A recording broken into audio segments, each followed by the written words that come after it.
কেউ নাই করে আই বুঝো না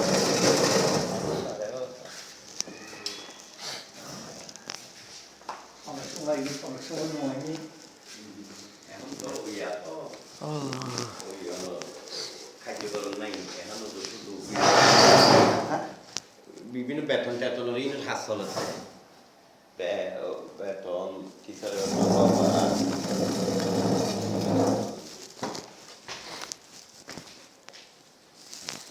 বেতন মনোহরণ অফিস চালানো তো টিচার বেতন চলে এখন কিসের মতো বন্ধই হ্যাঁ ডিসেম্বর পর্যন্ত বন্ধই কিসে বন্ধ গিয়ে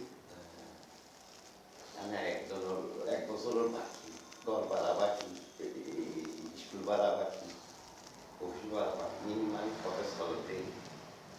দিব না কিন্তু সরকারি ফাঁসি ডকুমেন্ট ডুবে গেলেন ব্যাংক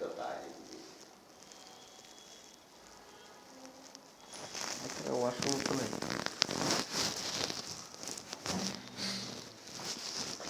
অনেক ভাড়া